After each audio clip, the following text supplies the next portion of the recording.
மௌனம் காக்கும் போதும் காதில் எந்த பேரை பூக்கள் சொல்லும்.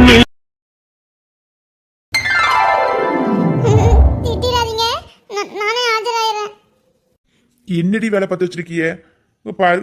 இப்போ தாண்டி காலையில் ட்ரெஸ் மாத்திட்டு வந்தேன். ஐயா தொப்பு தொப்பு நடந்துருக்கீங்களே, என்கிட்டலாம் வந்துடாதீங்க. ஏன்டி பேச மாட்டேன் உன்ன? இருடி, இன்னைக்கு என்ன பண்ணு மட்டும் பாரு. என்ன பண்ண போறீங்க?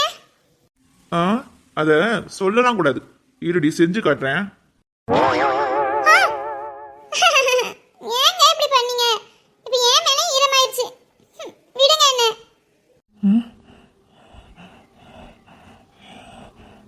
என்னங்க என்னங்க விடுங்க. இந்த பனிஷ்மெண்ட்டும் நல்லா தான் இருக்கு. உங்களை விடுங்க என்ன. அப்படியே இருடி, வேண்டாம். நல்லா இருக்குடி, என்ன கிட்டவே விட மாட்டேன். ஆனா இந்த பனிஷ்மெண்ட் நல்லா இருக்கு. இவ்வளவு நாள் எனக்கு தோணாம போச்சே. ஐயோ விடுங்க. விடணுமா? போடி. எனக்கு மட்டும்தான் உன் மேல லவ் இருக்கு. கொஞ்சம் கூட என்கிட்ட பேசணும். எனக்கு அம்மா என்ன தொட்டு பார்க்கலாம் உனக்கு ஆசை இருக்குமாடி? அது அது வந்து கள்ளி சிரிக்கிறத பார்த்தா நிறைய டைம் தொட்டு பார்க்குற மாதிரிலாம் நினச்சி பார்த்துப்ப போல. அது அது அப்படிலாம் இல்லையே. இல்ல நான் அப்படிலாம் நான் நினைச்சு பார்த்ததே இல்ல. ஏன் சிரிக்கிறீங்க? இல்லை, நான் நிறைய டைம் நினச்சி பார்த்துருக்கேன். ஆனால் நீயும் இப்போ நினச்சி பார்த்துருக்கேங்கிறத எனக்கு நினைக்கும் போது ரெண்டு பேரோட எண்ணங்களும் ஒரே மாதிரி இருக்குல்ல. சீக்கிரம் கட்டிக்கலாண்டி. நீ எப்போ படித்து முடிப்பேன்னு நான் எதிர்பார்த்துட்டே இருக்கேன். இது செகண்ட் இயரா, இன்னும் 1 வருஷம் போகணும். அது வரைக்கும் நான் வெயிட் பண்ணணுமே. என்னால் இருக்க முடியுமான்னு தெரியல. ஏன்னா எப்போ பாரு இந்த மனசு இல்லை, உன்னே தானே தேடுது. எனக்கும் தான். எனக்கு நிறைய டைம் கனவு வரும். கடல் ஓரமாக நம்ம 2 பேரும் கையை கோத்துக்கிட்டு நடந்து போகிற மாதிரி. நம்ம 2 பேரும் சீக்கிரம் சேர்ந்து வாழணும் தான் நானும் ஆசைப்பட்றேன். ஆனால் அத்தை மாமா நம்ம கல்யாணத்துக்கு சம்மதிப்பாங்களா? எனக்கும் புரியுதுடி. எனக்கு ஒரு 1 மந்த் டைம் கூட. அம்மா அப்பாட்ட நான் எப்படியாவது பேசிடுறேன். அவங்க இப்போ ட்ரிப்பே இருக்காங்க. அவங்க வந்ததும் கண்டிப்பாக நான் பேசிடுறேன். சரிங்க. சரி என்ன விடுங்க. விடணுமா? ஐயோ, இந்த கை வரையும் பேச்சே கேட்க மாட்டேக்க. இல்லை, இப்போ விட்டாலும் அப்புறமா இவரை பிடிக்கவும் முடியாது. இங்கேயும் யாரும் இருந்த மாதிரி இல்லை. ராம் ஒன்னே ஒன்று தான். அவள் சம்மதிப்பாளான்னு தெரியலையே. ரித்து சொல்லுங்க. ஒன்னே ஒன்றுடி. முடியாது முடியாது. ஏய் ரித்து, நான் பாவண்டி. இப்போவே நல்லா மூச்சு விட முடியல. இவ்வளோ நெருக்கமா நான் எதிர்பார்க்கல. ஆனால் இதை விடுறதுக்கு நான் முட்டாலும் இல்லை. ஒன்னே ஒன்றுடி, நீ சம்மதிச்சா மட்டும்தான். உன் விருப்பம் இல்லாமல் நம்ம 2 பேருக்குள்ளே எதுவும் நடக்காது. என்ன சொன்ன? சரி. உண்மையாவா? ஏ, நான் கேட்கணும், நீ எதுவும் சொல்லலையே. உனக்கு இதில் விருப்பம் தானடி? நீங்கள் என்னன்னாலும் பண்ணிக்கலாம். ஏ, என்னடி பொசுக்குன்னு எடுத்துக்கோங்கன்ட்ட? அந்த அளவுக்கு என் மேலே நம்பிக்கையா? நம்பிக்கைன்னு சொல்கிறத விட என் உசுறு என்னைக்கு என்னை ஏமாத்தாது.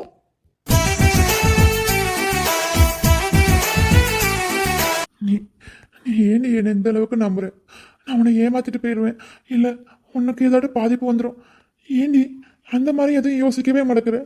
எப்போதும் என்னை பற்றி மட்டும்தான் நீ யோசிக்கிற. நண்புக்கு நான் என்ன செய்ய போறேன்னு எனக்கு தெரியல. நான் உன்னை முழுசாக நம்புவேன். ஏன்னு கேளு, சின்னதுலேருந்து உனக்கு தெரியுங்கிறதுக்காக மட்டும் இல்லை. நீ என் உசுறு. எனக்கு எப்போல்லாம் ஆபத்து வருமோ அப்போல்லாம் நீ வந்து நிற்ப. ஆனால் நீ எனக்கு தெரியக்கூடாதுன்னு நினைக்கிற. ஆனால் எனக்கு எல்லாமே தெரியும். எனக்கு சின்ன வயசுலேருந்து நீ என்னெல்லாம் பண்ணியிருக்கேன்னு எனக்கு தெரியும். இருந்தும் நான் உங்ககிட்ட சண்டை போடுவேன்னா அது ஒரு அன்புனால தான். உங்ககிட்ட எப்படியாட்டு பேசணும், அதுக்காக தான் அந்த சண்டையை ஒரு வாய்ப்பாக நான் பயன்படுத்திட்டேனே தவிர உன்னை பிடிக்காது அதனால நான் சண்டை போட்டேங்கிறதெல்லாம் கிடையாது. நீ என் உசுறு. சின்னதுலேருந்து எனக்கு ரொம்ப பிடிக்கும் உன்னை. நீ எப்போ என்னை பிடிக்கும், என்னை லவ் பண்ணுறேன்னு சொன்னியோ அப்போவே நீ என் புருஷன். அப்படி தான் நான் பார்க்குறேன்.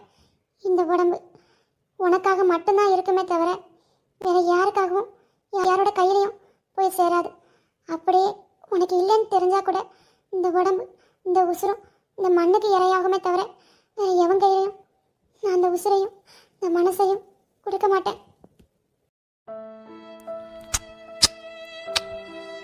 நானும் உன்னை யாருக்காகவும் விட்டு கொடுக்க மாட்டேன். நீ ஐ லவ் யூ மாமா. அழாத மாமா, நான் உன்னோட எங்கேயும் போக மாட்டேன். ம் நாளையே அது கண்ணு வேத்துருச்சு. அழகை எப்படி நிப்பாட்டணுங்கிறது எனக்கு தெரியும். ம் அப்படியா? எங்க நீ பாட்டு பார்ப்போம். மணி போல நான் சினுங்கி சினுங்கியே கிடக்க வயசு 17 நீ கலந்து கலந்து தேன் குடிக்க.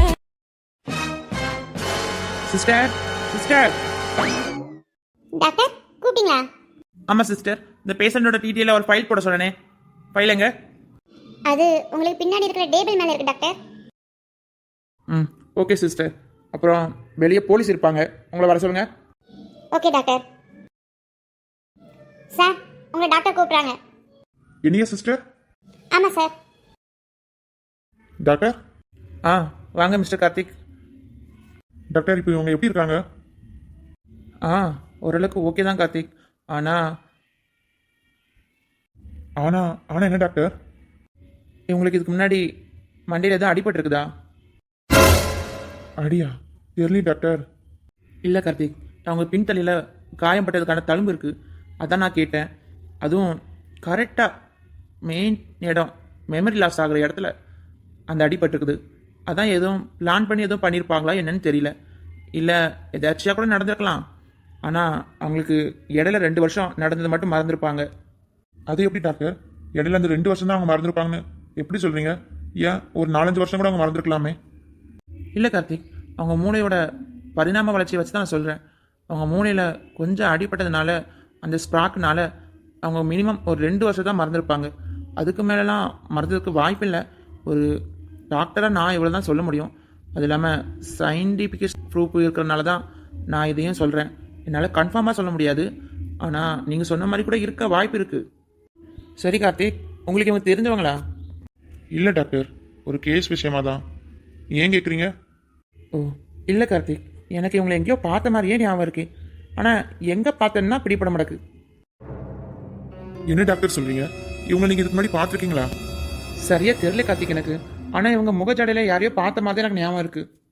அது கூட இப்போ இல்லை, ரொம்ப வருஷங்களுக்கு முன்னாடி. அதான் எனக்கு தெரிய மாட்டேங்குது சரியா முகம். என்ன சொல்கிறாரு டாக்டர்? கொஞ்சம் நல்லா யோசிச்சு பாருங்களேன். இவங்களை இதுக்கு முன்னாடி எங்கேயாவது பார்த்துருக்கீங்களா? இல்லை இவங்களை பற்றி ஏதாவது டீட்டெயில் உங்களுக்கு தெரியுமா? இவங்களை பற்றி எனக்கு எந்த டீட்டெயிலும் தெரியல. அதனால தான் இந்த கேஸே என்னால் முடிக்க முடியாமல் இருக்குது. உங்களுக்கு இவங்களை பற்றி ஏதாவது தெரிஞ்சால் கொஞ்சம் சொல்லுங்களேன் யோசிச்சு. அது கார்த்திக், அது ரொம்ப வருஷங்களுக்கு முன்னாடி நடந்தது பார்த்தியா?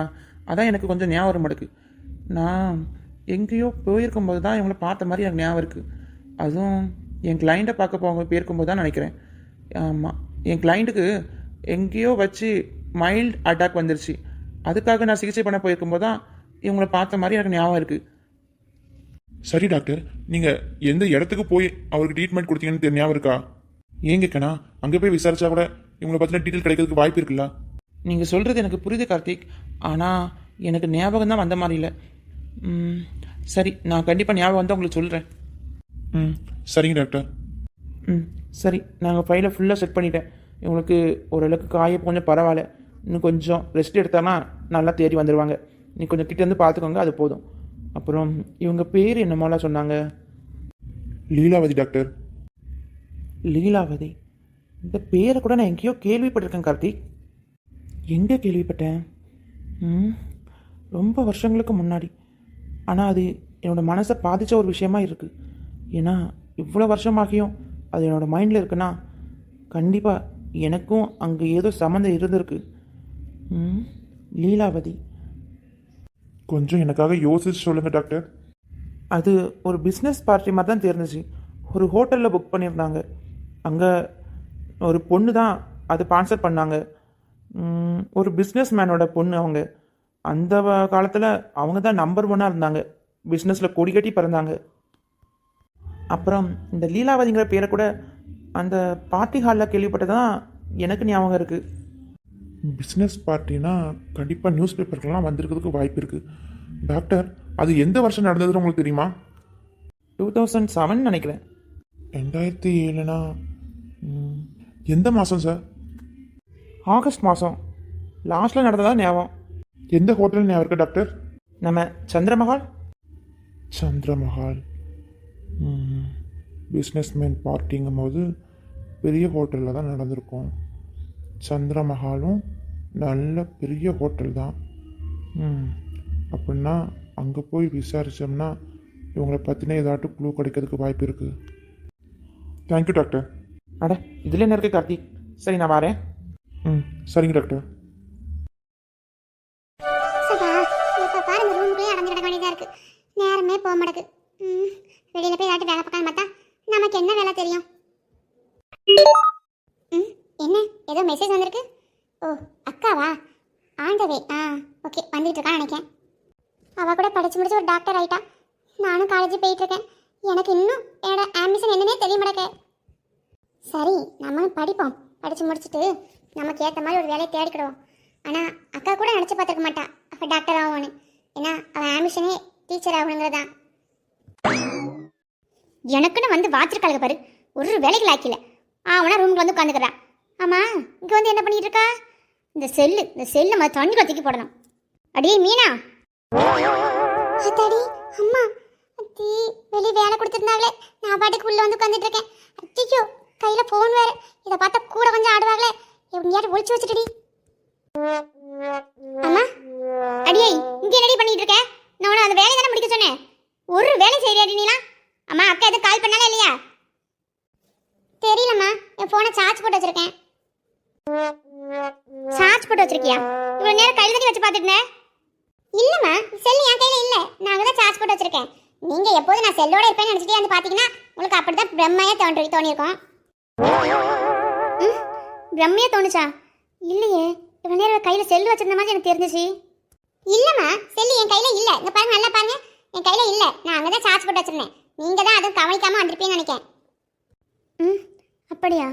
ஒருவேளை இவ எப்போதும் செல்லும் கையுமா தான் இருப்பான்னு நம்மளே கன்ஃபார்ம் பண்ணிட்டனால நம்மளுக்கு அப்படி தோணிருக்குமோ? ஆமாம்மா, நீ அப்படி தான் எனக்கு கன்ஃபார்மே பண்ணி வச்சிருக்க. நான் எப்போதும் செல்லும் கையுமா தான் இருப்பேன்னு நீ நினச்சிக்கிட்டு இருக்க. அதான் உனக்கு அப்படி பிம்பம் மாதிரி தோணியிருக்கு. ஓ அப்படியா? அப்போ நீ இவ்வளோ நேரம் செல்லு பார்க்கல? சேச்சா இல்லைம்மா, பாரு என் கையில் செல்லு இல்லை பாரு. நான் ஏன் செல்லு பார்க்க போகிறேன்? நான் வேலையெல்லாம் ஓரளவுக்கு முடிச்சுட்டு வந்தேன்னா கொஞ்சம் டயர்டாக இருந்துச்சு. அதான் அப்படி வந்து ரூமில் வந்து உட்காந்துட்டேன். ஓ அப்படி. சரிடி, நம்ம பக்கத்து வீட்டு அந்த நித்யா பிள்ளை. ஆமாம்மா, அவளுக்கு என்ன? இல்லடி, அவள் தான் ஒரு செல்லில் ஒரு சாரீ பார்த்தங்க்கா. சாரீ சூப்பராக இருக்குது, கலரும் நல்லா இருக்குது, ஆர்டர் போட்டிங்கன்னா நம்ம மீனாக்கு நல்லா இருக்கும் அப்படின்னு சொன்னான். சரி அதான் என்னோடய செல்லுக்கு அனுப்பு அப்படின்னேன். என்னோடய செல்லுக்கு வரமாட்டேன்ட்டுதான். அதான் உன்னோட செல்லுக்கு அனுப்ப சொல்லியிருந்தேன். சரி அந்த சாரீ எப்படி இருக்குன்னு பார்த்துட்டு போகலாமேன்னு வந்தேன். சரி நீ சார்ஜ் போட்டிருக்கேன்னு வேறு சொல்கிறல்ல, சரி நான் அப்புறமா அதை பார்த்துக்கிறேன். சாரியா? அடா ஆமாடி, சாரி சூப்பராக இருக்குன்னு எனக்கும் காமிச்சா. நல்லா தான் இருக்குது. அதான் என் செல்லுக்கு அனுப்ப முடியுதான்னு பாருன்னு. முடியலக்கா உங்கள் செல்லுக்கு போக மாட்டேக்கு என்னன்னு தெரியல அப்படின்னா. அதான் அப்போ உன் செல்லுக்கு அனுப்பு, நான் அப்புறமா பார்த்துக்கிறேன்னு சொன்னேன். அவள் வேற நல்லா இருக்குன்னு சொல்லிட்டாளா, அதான் எனக்கு இருக்கக்கூடல. சரி உன் செல்லை வாங்கி பார்த்துருவ ஃபஸ்ட்டு அந்த சாரி எப்படி இருக்குன்னு அப்படின்னு ஓடி வந்தேன். சரி நீ செல்லு வேற சார்ஜ் இல்லைங்க, சரி நான் அப்புறமா பார்த்துக்கிறேன்.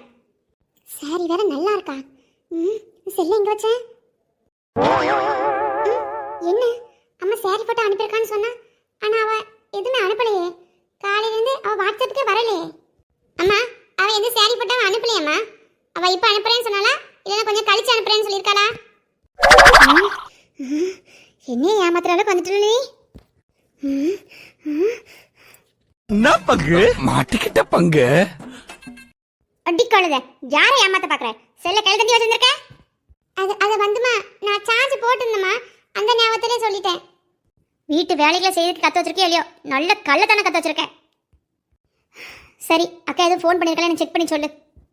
அது வந்துமா அக்கா ஃபோன் எதுவும் பண்ணலை.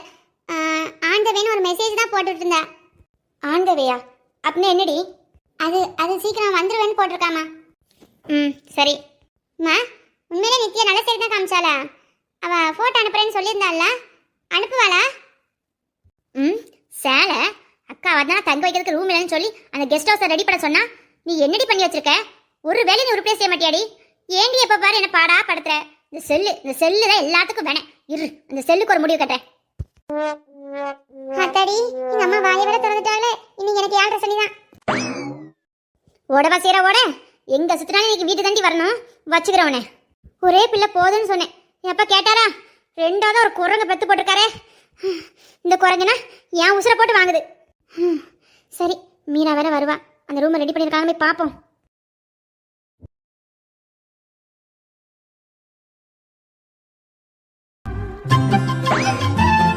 ஆளை காணும் வீடு ஃபுல்லாக தேடிட்டு வரேன். இங்கே வந்து செடி தண்ணி இருக்கியா? ம், இவளை ஏதாவது பண்ணணுமே. ம், அதான் கரெக்ட். மாமா. ம், என்னடி? ஐயோ விடு மாமா. முடியாது. ஐயோ விடு மாமா, சித்தி இப்போதான் எப்படி போனாங்க. விடணுமா? ஆமா மாமா. அப்போ ஒன்று செய், என்னை குளிப்பாட்டி விடு. குளிப்பாட்டி விடணுமா? என்ன மாமா சொல்ற? ஆமாடி, குளிக்கணும், குளிப்பாட்டி விடு. மாமா எல்லாம் புரிஞ்சுதான் நீ பேசுறியா? நம்ம விருந்துக்காக தான் வந்திருக்கோம், இது ஒன்றும் நம்ம வீடு கிடையாது. எல்லாம் எனக்கு புரியுது, நீ என்னை குளிப்பாட்டி விடுனா விடு. ஓ சார், ஆர்டர் போடுறீங்க? அப்படி நினச்சிக்கிட்டாலும் பரவாயில்ல, நான் உன் புருஷன் தானடி, அந்த என்னை குளிப்பாட்டி விடு. மாமா. ம், நான் தான். என்ன? மாமா என் செல்ல மாமால, இன்னைக்கு ஒரு நாள் மட்டும் வேணாம் மாமா. ம், முடியாது. நீ வேறு விஷயங்கள் சொன்னால் கூட நான் கேட்பேன், ஆனால் இந்த விஷயத்தில் நான் உன் பேச்ச கேட்கவே மாட்டேன். இன்னைக்கு என் பொண்டாட்டி எனக்கு வேணும்னா வேணும். போ மாமா, நீ வர வர இப்ப ரொம்ப அடம்பிடிக்கிற. அப்படியா? எனக்கு ஒன்று அப்படி தெரியலையே. என் செல்ல மாமால, என் கண்ணு குட்டி இல்ல, என் புச்சி குட்டி இல்ல, இன்னைக்கு ஒரு நாள் மட்டும் வேணாம் மாமா. பகலிரவாய் கண் விழித்திடவாய் உனதருகே நான் பிழைத்திடவா. மாமா டேய், இப்போ கொஞ்சத்துல நான் வருவேன், அந்த ரூமை க்ளீன் பண்ணி வைக்கல. ஐயோ சித்தி. ஏய், நான் தான் இருக்கேன்ல, இதுக்கு பயப்படுற? என்னவோ தெரியல மாமா, அவங்கள பார்த்தா மட்டும் எனக்கு ஆட்டோமேட்டிக்கா பயங்கிறது வந்துடுது. என்ன விடு மாமா. நம்மளை மட்டும் இப்போ இந்த குளத்துல பார்த்தாங்க, அத்தடி வீட்டையே ரெண்டு ஆக்கிடுவாங்க. ம், அப்படியா? சரி, வரட்டும், என்ன நடக்குதுன்னு நானும் பார்க்குறேன். அடியே, இன்னும் கொஞ்ச நேரம் தாண்டி ஒரு டைமு, அந்த ரூமை க்ளீன் பண்ணிட்டு பார்த்துக்க. என்ன அப்பா கிட்ட சொல்லி கொடுத்துட பார்த்துக்க. மாமா மாமா மாமா ப்ளீஸ் மாமா, நீ என்ன சொன்னாலும் நான் கேட்குறேன், இந்த ஒரு விஷயம் மட்டும் வேணாம், சொன்னா கேளு மாமா. என்னடி அவங்களுக்கு இப்படி பெஞ்சு சாகுற? ஏன் பையன் எனக்கு தான் தெரியும். ஏ